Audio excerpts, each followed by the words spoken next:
नमस्कार सभी को। ऑनलाइन क्लासेस में एक बार फिर से आपका स्वागत है। चलिए स्टार्ट करते हैं आज की क्लास।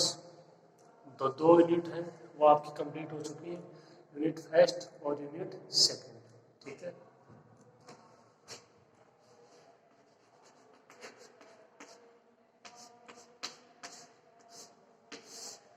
अब है यूनिट थर्ड।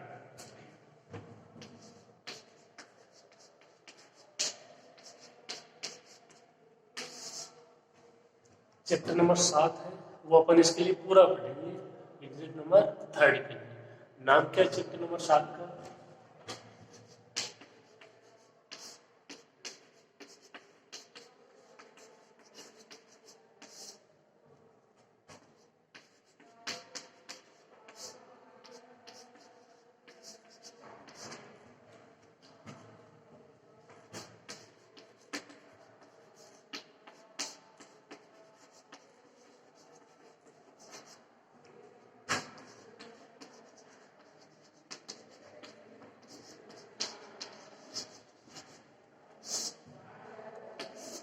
ये आपके चैप्टर नंबर 7 का नाम है वलय, पूर्णांक प्रांत और क्षेत्र, रेंज, इंटीग्रल डोमेन और फील्ड। तो ये तीन इंपॉर्टेंट परिभाषाएं हैं। हालांकि इनकी जो परिभाषाएं होंगी इनमें भी कुछ कंडीशन होंगी, तो वो कंडीशन मैं आपको बता दूंगा। लेकिन ये तीन इंपॉर्टेंट परिभाषाएं हैं, इन पे आधारित एग्जाम्पल है और थ्योरम है। बस ये आपके यूनिट थर्ड है। तो ये नाम अच्छे से देख लीजिए आप, वलय, पूर्णांक प्रांत और क्षेत्र। तो सबसे पहले अपन पढ़ेंगे वलय की परिभाषा, उसके बाद में पूर्णांक प्रांत की परिभाषा, फिर क्षेत्र की परिभाषा, उसके बाद में कुछ एग्जाम्पल है और कुछ थ्योरम। ठीक है, तो स्टार्ट करते हैं कि सबसे पहले वलय रिंग।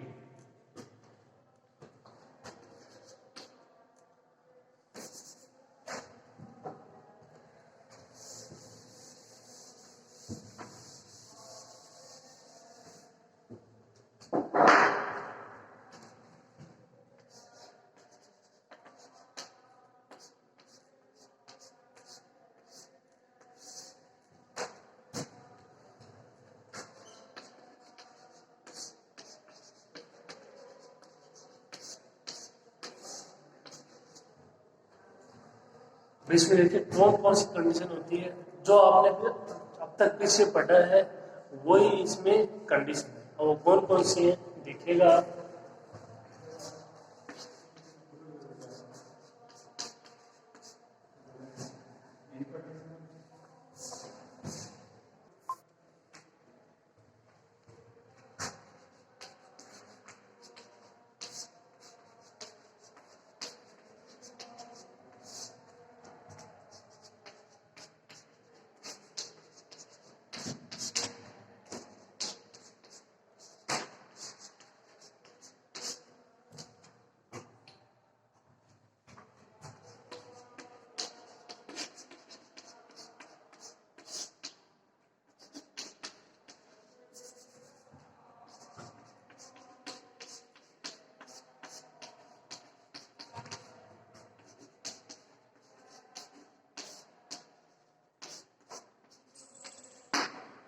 देखिए, यदि आर कोई ऐरिक समुच्चय लेना है, जो आपकी वलय इसको बोलते हैं रिंग, इसलिए इसका तो पहला अक्षर इसको ले लेते हैं आर।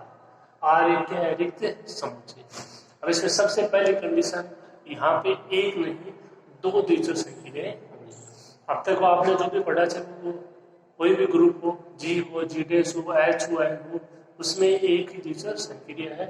लेकिन यहाँ पे कोई ऐरिक समुच्चय आर है, उसमें कितनी संख्याएं हैं? दो। कौन कौन सी? योग तथा गुण। तब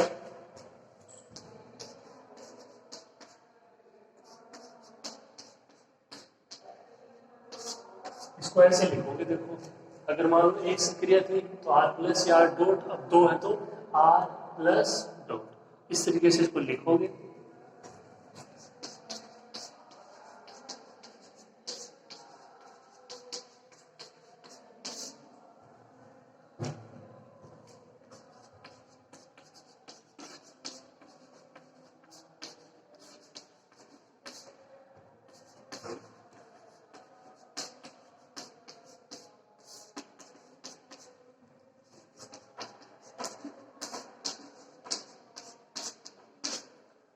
तब आर प्लस डॉट एक होगा भले यदि वह निम्न गुण धर्मों का पालन करे। तो कंडीशन देख लेना, एक कंडीशन तो इसमें आ चुकी है, क्या प्लस और डॉट हम क्या है द्विचर संक्रिया है, संवर्त गुण धर्म का पालन कर रहे हैं। ठीक है, आप देखिए आगे कंडीशन।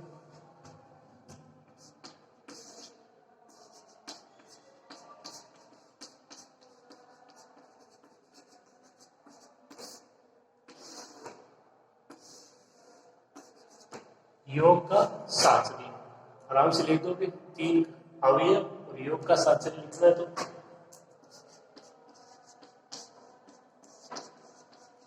और all A B C belongs to R, condition क्या हो जाएगी?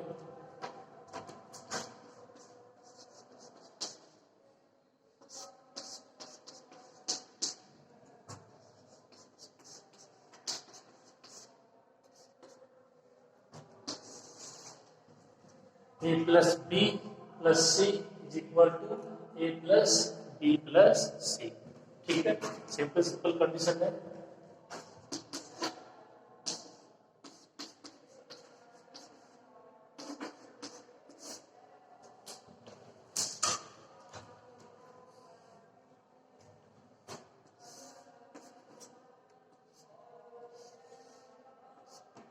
इसके बाद तस्मकता,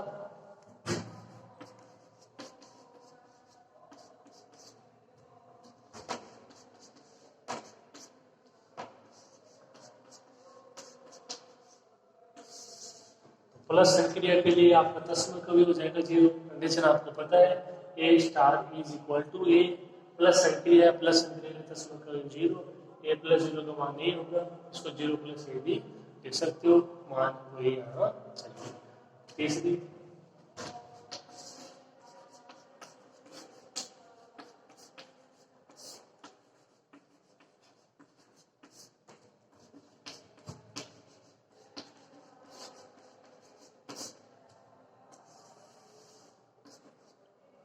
प्रतिलोम अवयव का अस्तित्व है, और all A belongs to R, क्या हो जाएगी कंडीशन?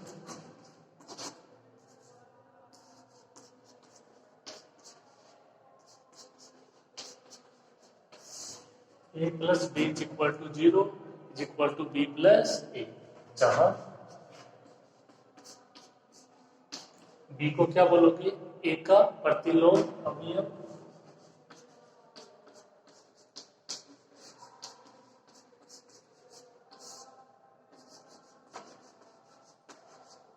मान क्या होगा इसका?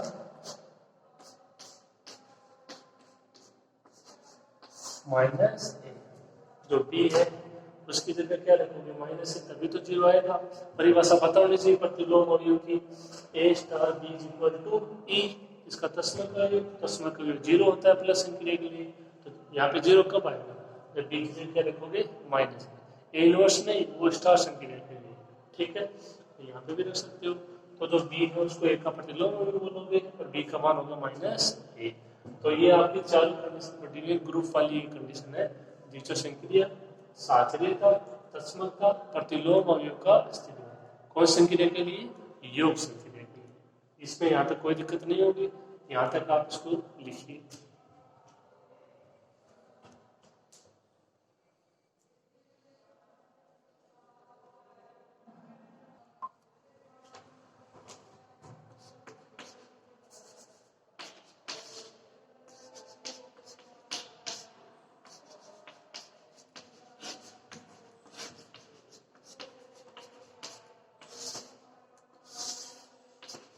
चार नंबर कंडीशन, योग क्रम विनिमयता।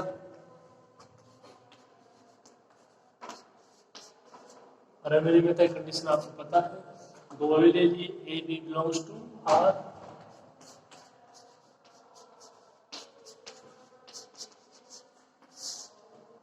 ए प्लस बी बराबर बी प्लस ए।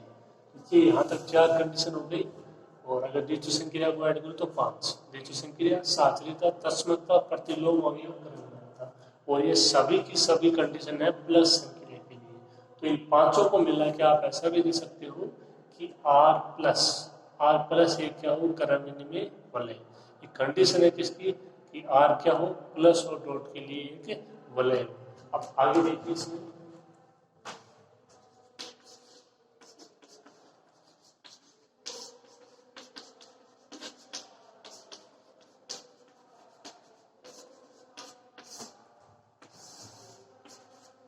पांचवें नंबर की कंडीशन है गुणन के लिए साचर्यता। तो अगर यदि आप योग के लिए साचर्यता लिख सकते हो तो गुणन के लिए साचर्यता भी आसानी से लिख दोगे। वही तीन अवयव और वो A B C belongs to R क्या होना चाहिए, अब की बार गुणन संक्रिया तो A dot B dot C equal to A dot B dot C, बस हो गया गुणन के लिए साचर्यता।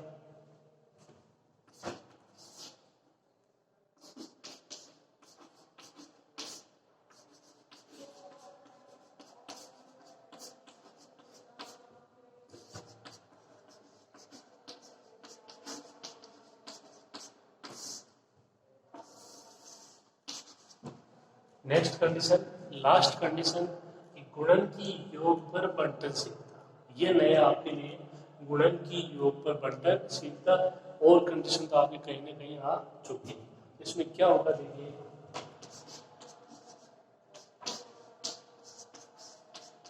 एलिमेंट तो तीन ही होंगे और वो A B C belongs to R. Condition क्या होगी देखिए,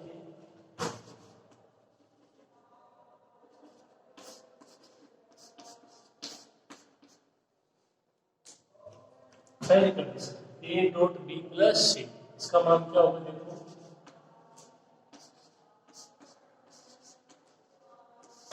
इसका मान होगा A dot B plus A dot C. आसानी से कर लोगे। ध्यान रखना है संक्रिया का गुणन योग क्या होगा, गुणन की योग पर बंटनशीलता, इसको बोलेंगे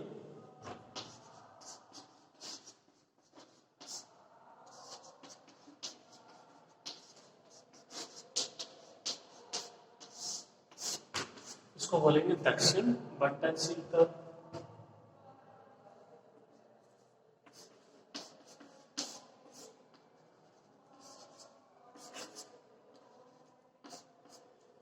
दूसरा B plus C dot A, इसका मान क्या होगा, देखिए B dot A plus C dot A, इतना ही अंतर है कि इसमें बी प्लस सी पहले आ गया, ए बाद में हो गया, है वही गुणन की योग पर बंटनशीलता, इसको बोल देंगे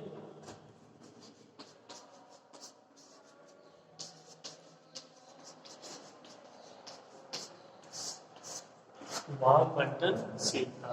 तो जो गुणन की योग पर बंटनशीलता है वो दो तरीके से डिफाइन होगी, एक वाम बंटनशीलता और एक दक्षिण बंटनशीलता। तो ये इसके नियम है, किसके, वलय के नियम है। ये कुल कितने नियम है, 6 नियम है। तो इन यदि गुण धर्मों का ये यहाँ से पालन होता है तो आर प्लस डॉट ए क्या कहलाएगा, वलय कहलाएगा। ओके, आप यहाँ तक इसको नोट कीजिए।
यह देखो, आप इसको शॉर्ट रूप में भी याद रख सकते हो, आर प्लस डॉट ए होगा वलय यदि योग और गुणन तो क्या होंगे, टीचर संक्रिया होंगी। देखो आर प्लस एक कर्मविधि में ग्रुप है, तो तो इसके अंतर्गत कौन कौन सी कंडीशन आ जाएगी? एक तो द्वितीय संक्रिया वाली आ जाएगी, ठीक है, क्रमनिधि में ग्रुप के लिए आपको परिभाषा पता है, ठीक है, तो द्वितीय संक्रिया दी गई है। उसके बाद में योग का साहचर्य, फिर तत्समक अवयव का अस्तित्व, फिर प्रतिलोम अवयव का अस्तित्व और फिर क्रमनिधि। तो वहां तक इसको आप एक लाइन में भी लिख सकते हो, आर प्लस एक क्रमनिधि में ग्रुप है। अब क्रमनिधि में ग्रुप की वो कंडीशन पता होनी चाहिए आपको। एक से लेकर तो 4 तक अपन ने कंडीशन लिखी है वो इसी की है, और साथ में द्विचर संक्रिया, ठीक है। ये जो 5 नंबर कंडीशन थी वो क्या थी?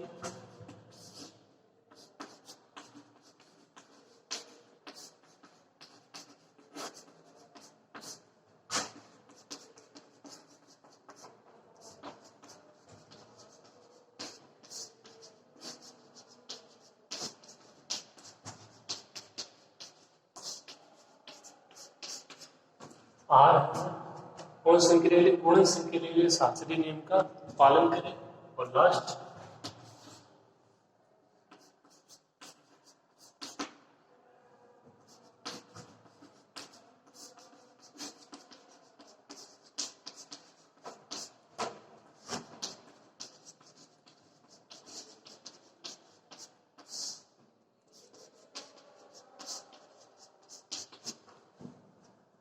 आर में गुणन की योग पर बंटनशीलता सत्य।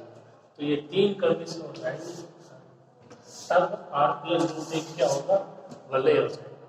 तो ये परिभाषा है वलय की। यदि आप कुल कंडीशन देखो तो जो आपकी द्वितीय संक्रिया समेत तब उस कुल 7 कंडीशन होती है, और यदि 3 आप याद रख लेते हो तब भी सही है।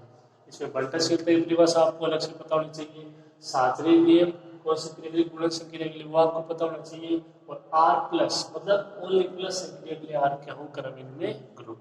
तो 5 कंडीशन इसकी हो जाएंगी द्वितीय संक्रिया समेत, ठीक है। तो ये परिभाषा थी वलय की, समझ में आपके आ गई होगी, इसको आप वहां लिख लीजिए।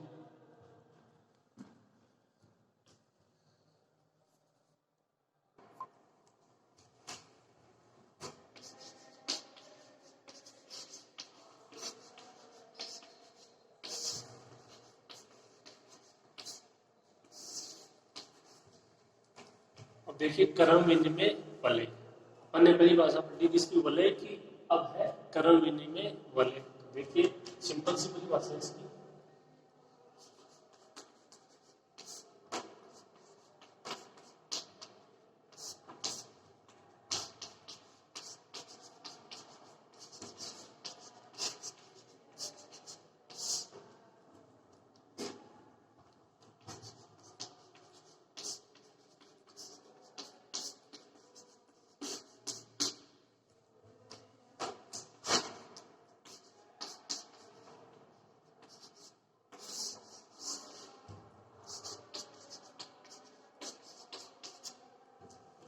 वलय आर प्लस डॉट एक क्या होगा? क्रमनिधि में वलय होगा यदि ए डॉट बी बराबर बी डॉट है और all A B belongs to are.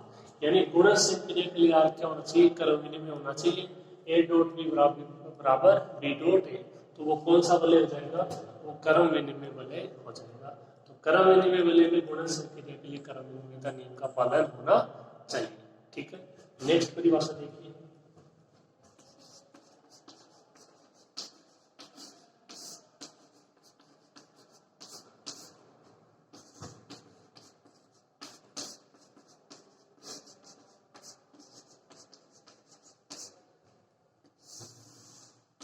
Next परिभाषा है तस्मकी वलय या इकाई सहित वलय। ये जो परिभाषाएं अपन ये बीच में देख रहे हैं 3-4 परिभाषाएं, इनसे मिला के आप पूर्णांक के प्रांत और क्षेत्र की परिभाषा दे पाओगे, लिख पाओगे, ठीक है। तो उनमें यही कंडीशन है कि भाई आर पूर्णांक के प्रांत कहलाता है यदि वो क्रमनिधि में वलय हो, ठीक है, इस तरीके से। इसलिए ये कुछ छोटी छोटी परिभाषाएं हैं, इनको अप्लाई कर रहे हैं बीच में। इन्हीं से मिला के आपको पूर्णांक के प्रांत और क्षेत्र की परिभाषाएं लिखनी है। तो देखिए तत्समक वलय और इकाई सहित वलय, तो सिंपल सी परिभाषा है। आर प्लस डॉट एक वलय है, तो वो क्या होगा? वो एक ना तत्समक वलय होगा या इकाई सहित वलय होगा यदि उसमें हर गुणन संक्रिया के लिए तत्समक अवयव का अस्तित्व है।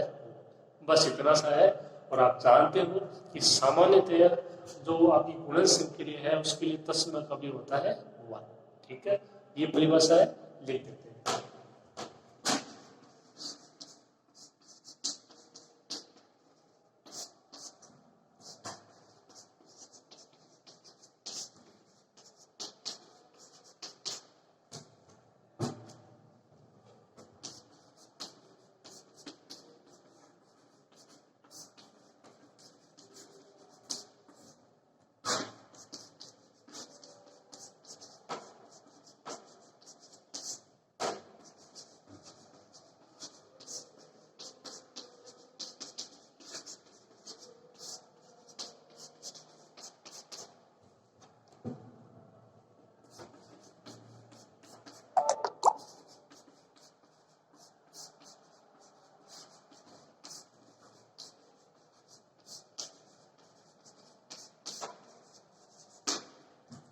ये परिभाषा है सिंपल सी।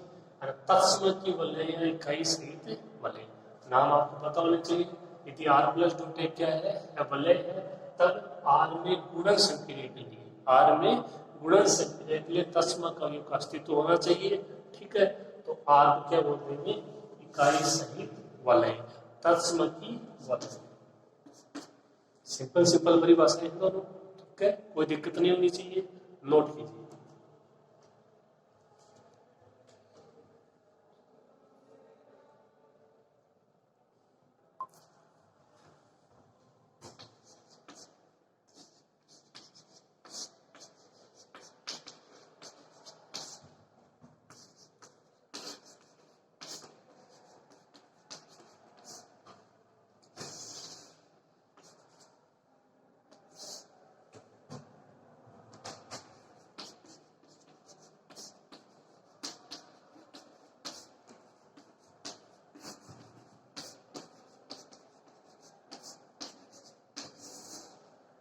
देखिए अगली दो परिभाषाएं हैं, शून्य भाजक रहित वलय और शून्य भाजक सहित वलय। आर कोई वलय है तो वो शून्य भाजक रहित वलय तो कब कहलाएगी, और वो शून्य भाजक सहित वलय कब कहलाएगी। ठीक है, तो थोड़ा थोड़ा इनमें अंतर है दोनों में, देखना।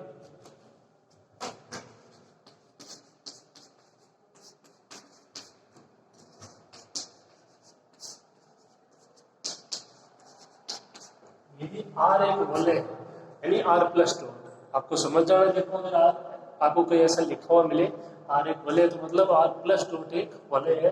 प्लस और डॉट आर में क्या है, दो द्विचर संख्या है।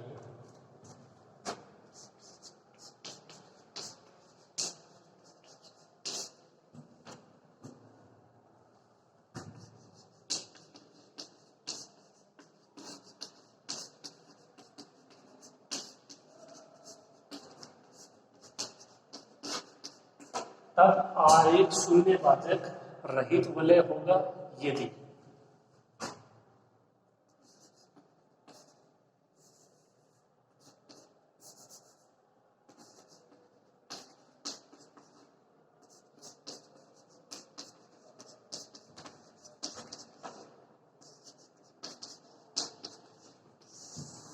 बहुत ही सिंपल सी कंडीशन है, आपकी पढ़ी भी है। ए डॉट बी बराबर 0, तो या तो ए बराबर 0 है या बी बराबर 0। और ये सिंपल सी बात है, यदि दो संख्याओं का यदि गुणन कर रहे हो और यदि वो 0 के बराबर है, इसका मतलब उनमें से कोई एक संख्या क्या है, 0 के बराबर है। सिंपल सी चीज है, ये बहुत बार लिखते हैं अपन समीकरणों के लिए जब अपने को इस प्रकार समीकरण प्राप्त होती है। ठीक है, तो ये परिभाषा है किसकी, शून्य भाजक रहित वलय की, जहां पे फॉर हो A B belongs to R. अब इसमें देखिए ये इंपॉर्टेंट है,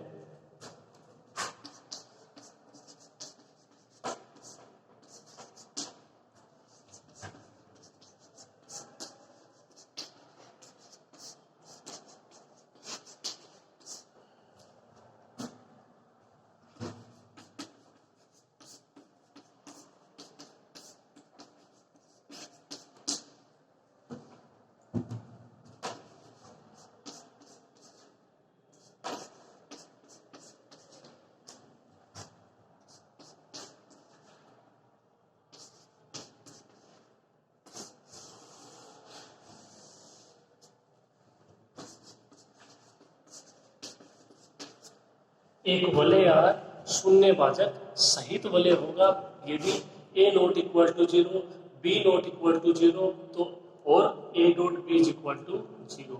यानी ए और बी दोनों का मान क्या है, वो 0 के बराबर नहीं है, लेकिन इनका मल्टीप्लाई करते तो वो क्या आ जाएगा, 0 के बराबर आ जाता है। इस प्रकार के यदि आप कोई दो अवयव चेंज कर सको तो आर है वो क्या होगा, शून्य भाजक सहित वलय होगा। देखो दोनों में अंतर क्या है, यहाँ पे दोनों में अंतर ये है, और दोनों में समानता क्या है, ये समानता है कि ए डॉट बी है उसका मान क्या है, 0 है। अभी सिंपल रूप में जो अपन जानते हैं कि भाई एक का मान तो हो ही जाएगा कम से कम 0 है, तो ए बराबर 0 या बी बराबर 0, तो ये तो हो जाएगा शून्यवाचक रहित वलय की कंडीशन। और ए और बी दोनों का मान 0 के बराबर नहीं है, लेकिन उनका मल्टीप्लाई करते हैं तो वो 0 के बराबर आ जाता है, जहाँ पे ए और बी आर के अवयव है। तो आर को क्या बोलेंगे, शून्य भाजक सहित वलय बोलेंगे। ठीक है, इनमें से जो ये परिभाषा है शून्य भाजक सहित वलय की, ये एग्जाम में भी आ चुकी है। ठीक है, तो बहुत ही इंपॉर्टेंट परिभाषा है ये, इन दोनों को आप लिखिए, फिर हम आगे बढ़ते हैं।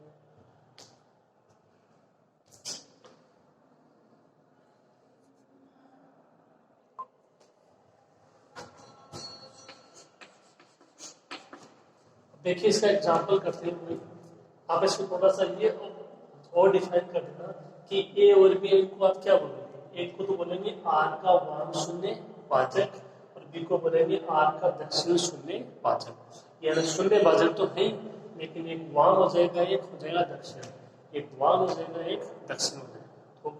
तो ये इनको थोड़ा सा बोलने का तरीका है, आप इसको लिख लेना। देखिए एग्जाम्पल करते हैं।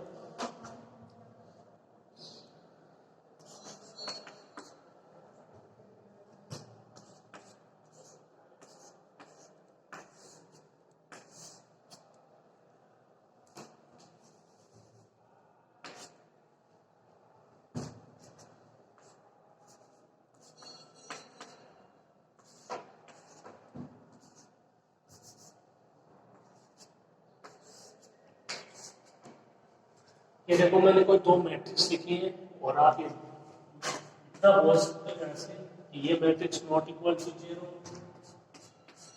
ये matrix not equal to zero, क्योंकि ये जीरो कब होती है, जब यहाँ पे भी जीरो होता और यहाँ पे भी जीरो होता। तो अपन ये इस तरीके से दो मैट्रिक्स डिफाइन किए हैं, इनका मल्टीप्लाई कराते हैं। ठीक है, देखिए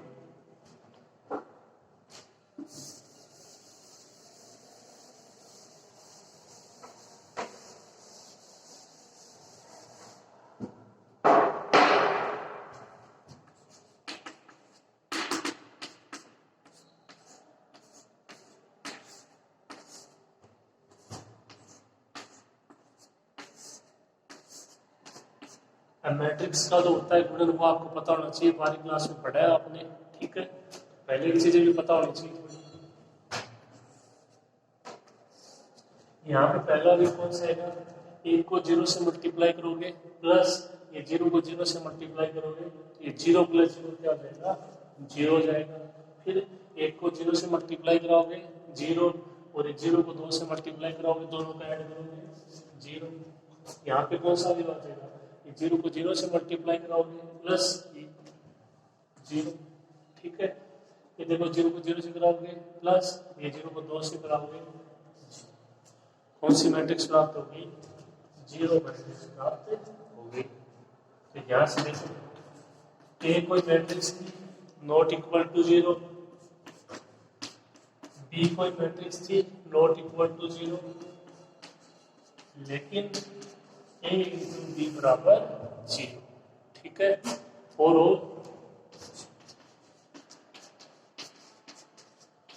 ए और बी दो मैट्रिक्स है किसकी, वलय आर की। तो जो वलय आर होगी उसको क्या बोलेंगे, शून्य भाजक सहित वलय।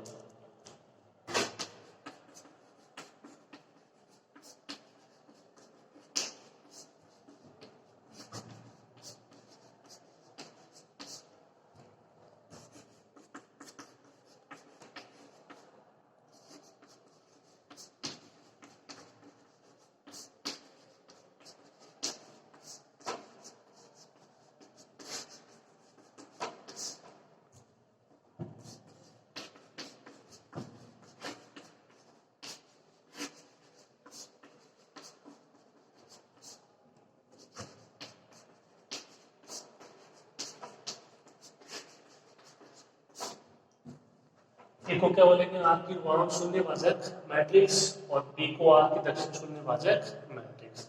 इस तरीके से आप एग्जाम्पल से समझ सकते हो कि आर है वो शून्य भाजक सहित वलय कब होगा, शून्य भाजक सहित वलय कब होगा, जब दो एलिमेंट है उनका मान जीरो के बराबर नहीं है, तब भी उनका यदि मल्टीप्लाई करें तो जीरो संभव है।